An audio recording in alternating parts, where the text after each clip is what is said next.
In a previous segment, I showed you how to copy and paste text into iBooks Author, as well as drag and drop images to create great looking books. However, there's so much more potential to what iBooks Author has to offer than simply using images and even video. That power comes from what Apple calls widgets. If you look in the middle of the screen here in the widget menu, these are the different options that Apple has built in that you can use. The first is a gallery widget. Let me show you the gallery widget. If you insert a gallery widget, it lets you put multiple pictures all together that the user can then flip through. So if I happen to have some images here, and let's say I have an iBooks icon, a Keynote icon, and a MacBook icon, I can take those three images and select them, drag them into this gallery widget, and I can click through each of the different images. Notice that when I select this widget, in my inspector, I see the gallery media. I can adjust the order that they go in. So if I wanted the iBooks icon to be up top, I can do that, followed by the Keynote icon and the MacBook icon. Down here, I have the accessibility description. If you're making these books, it's really important that you fill out this accessibility description, because any student who's using a screen reader software, this is the description that gets read. So you just don't want to say picture, you would want to say this is an image that shows a picture of the iBooks icon.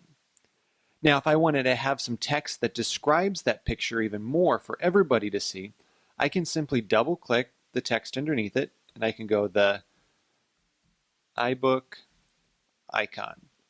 Now if I click on the Keynote icon, I can say here, this is an example of the types of widgets that you can put into the iBook.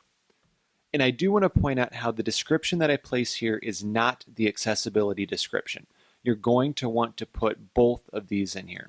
So I can show you the iBook icon, the Keynote icon, and the white MacBook. The review widget is really nice. It allows you to embed multiple choice questions inside of your text. So if you wanted to have an end of chapter review, you can select the widget and it'll add an end chapter review for you. Or if you just want to have a question in the middle of a section just to check for understanding, you can put that widget in there. Notice that I can have as many questions as I want. I just hit the plus sign to add new questions. There's different types of questions. You can see here multiple choice with an image, multiple choice where they're selecting one of 4 images, and then there's a couple drag and drop features as well. Let me get this up here. And so you can start to see here, if I do a drag label to target, I have labels and I have images that I can put in there and asking the question. You can also have embedded keynotes inside of your book. And if I select this, it'll give me a placeholder that I can drag and drop a keynote file. So let me go and find a keynote here. So here's a keynote file. I'll drag this over into the widget, and it'll load that keynote file. And then once it finishes copying it over and loading it, you'll be able to click through that keynote file just like you would if you had the keynote open. You can also do one of my favorites, and that's these interactive images.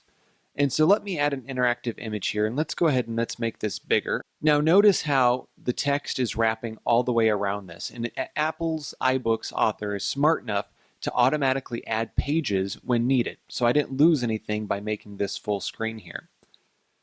Now if I take an image, say I have a map here, and so this is a map of the Gettysburg battlefield, I can add that into the image, and notice how it's zooming around a little bit. If I click on these little pop-up boxes, this lets me just choose to zoom in to a certain point. And if you look here, there's a little box and then the line that comes here. I can move what it's zooming into. So if I drag this arrow over to Pickett, I can go here and I can type Pickett's charge. And then I happen to have some text explaining Pickett's charge, and so I'm going to copy that. Then when I come back over here, I can paste in that description.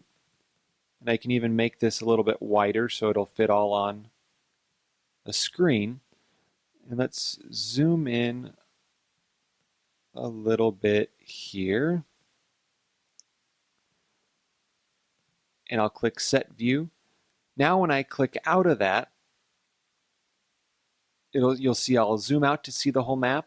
But if I'm a student and I click on Pickett's charge, it's going to zoom in to where that view was, and that description is going to pop up. So this is great if you have an image that you're trying to use it to explain things with. It could be a picture of a microscope, and when the student clicks on each part of the microscope, it zooms in and gives them a description about what that is. It could be a map where you click on different parts, and then it zooms in and tells you what happened on those different locations.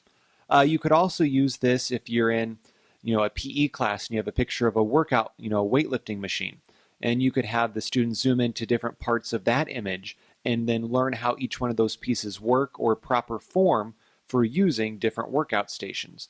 So this is a pretty powerful widget, being able to add images and being able to zoom in with description.